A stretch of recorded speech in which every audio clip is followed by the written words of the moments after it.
The Federal Reserve was created by Congress in 1913, and it was entrusted with the power granted originally to the Congress by the U.S. Constitution to coin money and regulate the value thereof. One myth that's out there is that what we're doing is printing money. We're not printing money. So to lend to a bank, we simply use the computer to mark up the size of the account that they have with the Fed.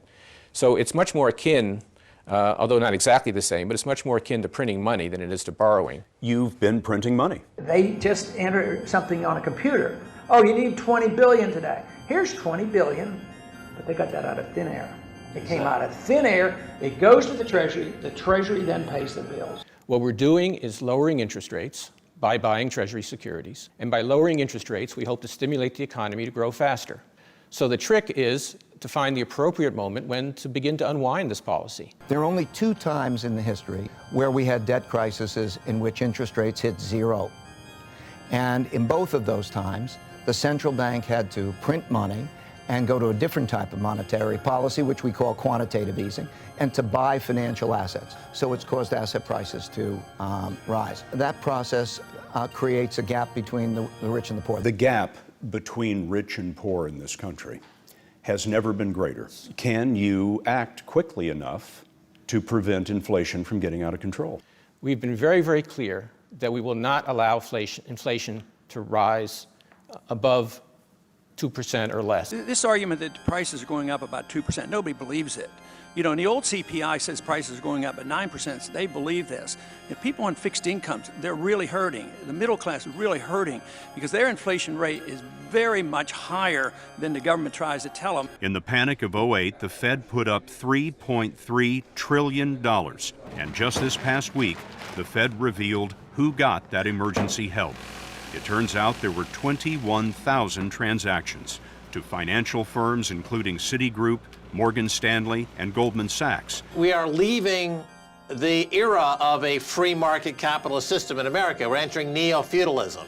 So there'll be a few private equity funds, a few hedge funds, and a few mega corporations will own 95% of all the equity, and everyone else will be essentially serfs. You have what degree of confidence in your ability to control this?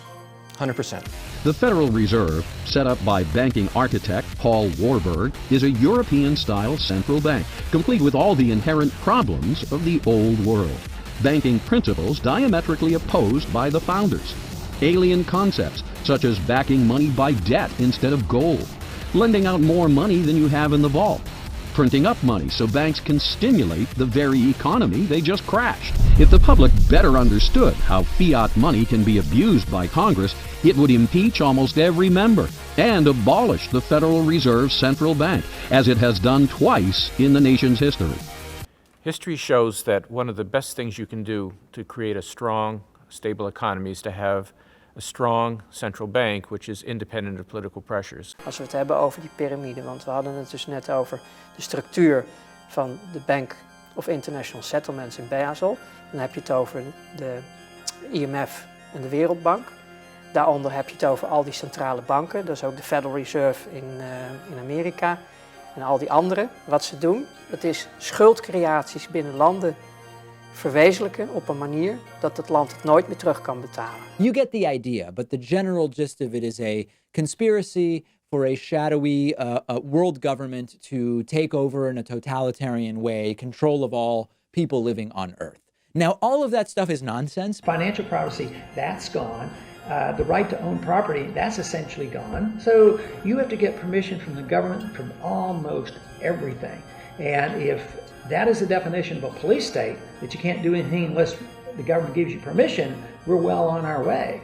If you've not heard of these NWO, New World Order conspiracies, I actually congratulate you. You're probably living a great life away from the toxicity of this nonsense. A new world order. A new world order. A new world order. A new world order. A new order for the centuries, for the ages, forever. Interdependent world order might be built. A framework for global governance. Global governance and global agreements. There's a need for a new world order. World order, financial world order. Maintaining world domination is based on an intellectually and financially bankrupt idea that generates dependency, war, loss of civil liberties, inflation, and debt, all of which contribute to our economic crisis. The ultimate goal that these people have in mind is the goal to create a one-world government run by the banking industry, run by the bankers. So through these bankers attempting to taking over America, knowing that America was the freest nation in the world, it was necessary for them to take away our gun rights, freedom to bear arms, and create a country where we become slaves, because once they take over America, the rest of the world becomes a lot easier for them. That's why they don't protect our borders. That's why we're losing our Constitution, the very document that secures our freedoms.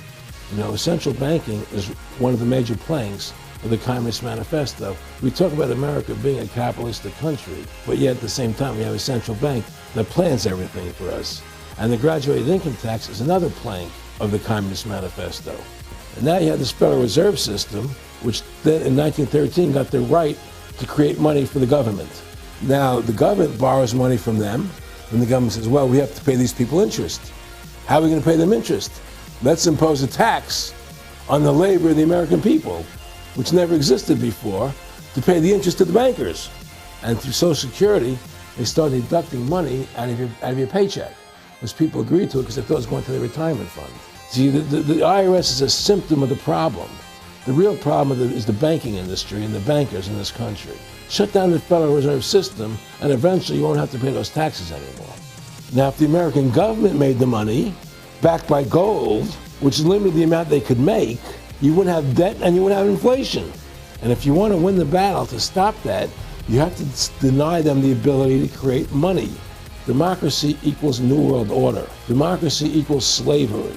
The Founding Fathers hated the idea of a democracy. They thought it was the worst form of government there is, and I agree with them. We have to stop being scared. We have to stand up and do what's necessary to take back, to stop these bankers, these elite, this government full of lies, congressmen full of liars.